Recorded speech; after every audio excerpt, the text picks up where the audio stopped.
Hey everybody, I'm Bede, aka the Terrible Australian of Supermarcy.com, and this is my 12th edition of my DVD and Blu-ray updates. For this one, I'm just going to be talking about a bunch of films that I bought over the one pile of films out of many that I bought over the past 9 months. As I stated in the previous video, I haven't done another sort of DVD Blu-ray update video in 9 months, so I got a lot in during that time. I have bought tons and more DVD and Blu-rays, which I have a huge stack of just down there below me, which you can't see on camera. So I'm going to be doing. So I'm just going through each of the piles one by one. So for these videos, I'm going to do one pile in particular, which is sort of a mixed batch of films. So there's no overall theme for these ones. So let's get right into it. First up, it's what I bought over the last 9 months. Clueless. I absolutely love this film. I watched it for the first time when I was a teenager, and it's definitely one of my all-time favorite high school teen comedies. And this is the first time I ever bought it. Like I never bought it on VHS or DVD. I don't know why. For some reason, I never did. But I did tape it off the TV when it sort of came on TV and just recorded and all that stuff. But I never actually bought a home edition of it. So I thought I need to change that. So I went out and bought this. And I haven't had a chance to watch this one yet. So I'll be in the Blu-ray, but I look forward to checking it out. Next up, of course, is The Hunger Games: Catching Fire, which I think is, so far, I've only seen, the fourth Hunger Games film isn't out yet, but of the three that I have seen, this is, in my opinion, the best one of the series so far. I thought it was a great sequel. Yeah, it kind of rehashes the plot of the first film again, but I think it does it, even though the first one's a great film, but this one does it even better, and it's a much more interesting and compelling film, and it's just fantastic. And also Jennifer Lawrence, wonderful as always, as Katniss Everdeen. And I also did write a film review for this on supermarcy.com, so you can go check it out over there if you like for more of my further thoughts on it. So awesome flick. Check it out if you haven't seen it. Speaking of sequels, and awesome sequels I might add, The Raid 2. This actually made my top 10 films of 2014 list. I think it was number 7. That's right. It's just I thought the first Raid was an awesome film. This one's even better. It's kind of like, even though the first Raid film had a very simple, straightforward premise, this one is more sort of like an epic crime drama. Kind of like, Heat or The Dark Knight. And it's the plot is definitely much more complex than the first film, and I can understand the criticisms that the plot, there's maybe over plotted or there's too much plot, but I thought that's what made this film stand out to me, and it just, at least from story standpoint, but man, the action and fight scenes in this film are amazing. I mean, I was literally gobsmacked the entire time while I was watching this film. I just couldn't believe the stuff that was happening. It just astonished me.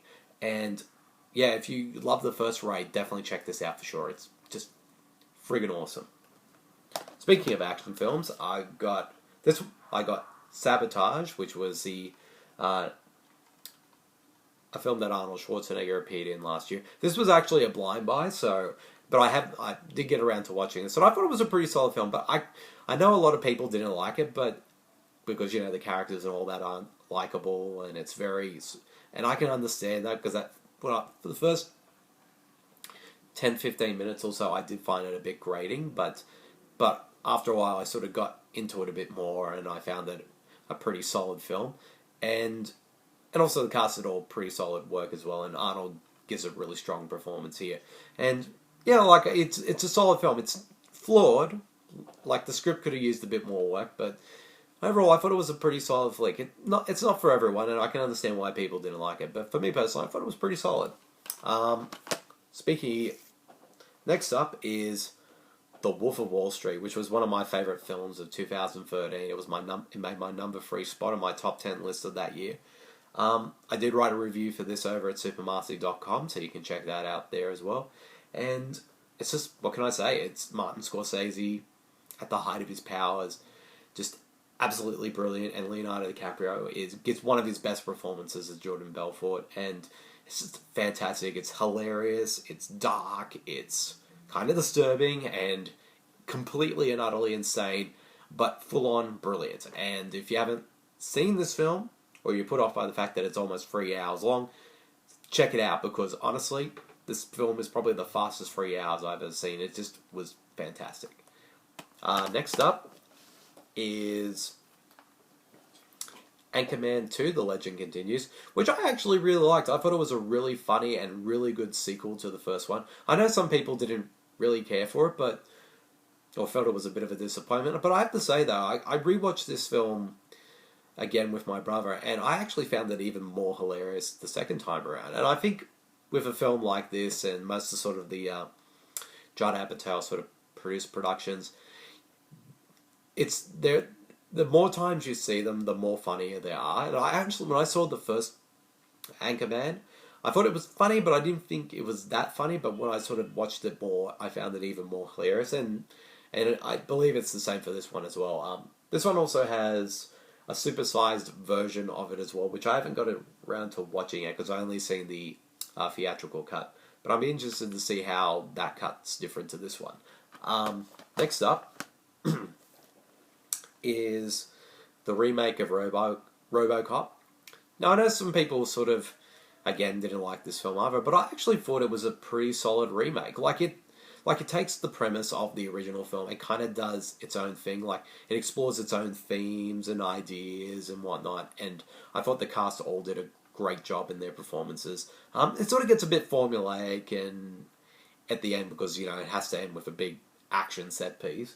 But I thought it was pretty solid, and, I like the fact that, it didn't try to replicate what made the original 1987 version of the film, didn't try to replicate what made that film work, and instead it reasonably does its own thing. It sort of, like I said, it explores its own themes and ideas and whatnot, and I just thought it was a pretty solid remake, and I'm kind of underrated as well, so, that's RoboCop.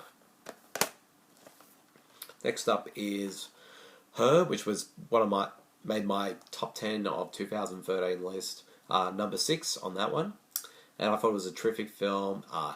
It was hilarious, moving, insightful, and it's just a great original story. And Spike Jonze, the writer-director, does a fantastic job, and the cast are all brilliant.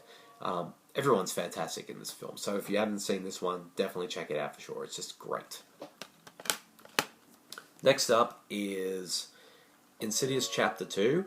I know a lot of people didn't go much on this one either after the first one, but to be honest, I thought this was a really strong sequel and very surprising as well when it went in regards to its story. And I thought, and that's for that reason alone is why I give it a lot of credit and why I think people should have appreciated this more, because the things that happen in this film, at least plot-wise, are really interesting, and I thought, okay, that's a really interesting and creative way of taking the story. And, it's not scary, but I did feel it was still creepy at times. So, if you haven't seen Insidious Chapter 2, give it another watch, because it's worth it.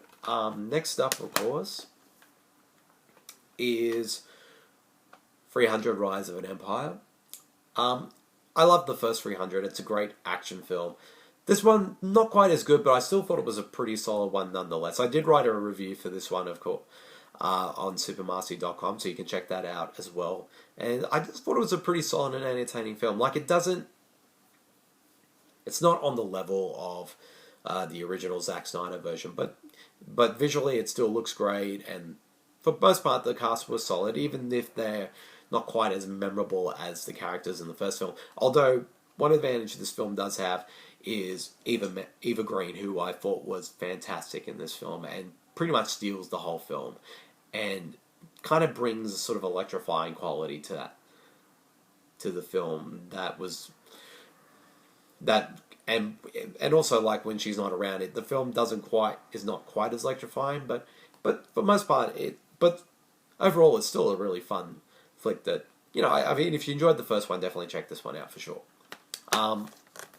Also, Noah, which is Darren Aronofsky's latest film, and of course it's his take on the biblical story of Noah's Ark, and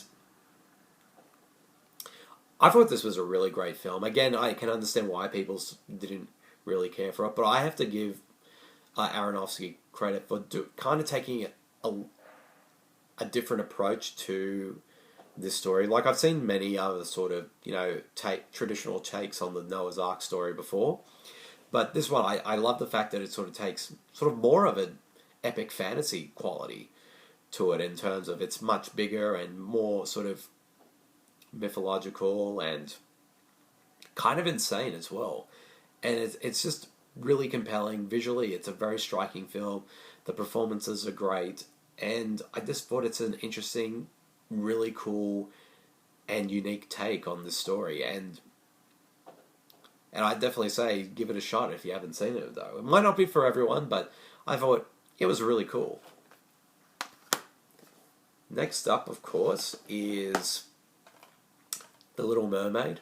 I haven't seen this since I was a kid, so, and with, Disney, DVDs and Blu-rays and whatnot, they only release them for a certain time before they put them back in the vault, and I know this one's been out for a while, so I knew that it would have to go back in the vault eventually, so I took the opportunity to buy this film before it did, and I haven't had a chance to watch it yet, but I'm really looking forward to checking it out once again and see if it holds up from when I saw it as a kid. And finally, my last Blu-ray for this video is the remake of Patrick, which is, if you haven't seen the original Patrick, it's a sort of a classic Australian horror film, and this one's the remake of it, which was directed by Mark Hartley, who made the documentaries Not Quite Hollywood, Machete Maidens Unleashed, and Electric Boogaloo, The Wild Untold Story of Canon Films. And I did see this I saw this at the Melbourne International Film Festival, where it made its world premiere, so I was one of the first people in the world to see it. And I thought it was, I'm sort of coming, and I did do a video review of this film when I did my Myth video review, so you can check that out if you want to hear my further thoughts on it. And I'm kind of mixed on this film. I'm not sure, it's sort of a mixed bag for me. There are things about it I like, and there are things about it I just didn't think quite work at all. But I'm definitely interested to see how this film holds up on a second viewing, to see how I feel about it on the second watch. And I have to say, though, unlike the other ones that I sort of mentioned in this video, which I did buy, this one I actually won in a competition from Empire magazine. So thank you, Empire, for this Blu-ray. Yep, that's it. That's the end of my DVD and Blu-ray updates for this 12th edition of the series. I hope you all enjoyed it, and I'll see you guys all later. See you, everyone. Bye.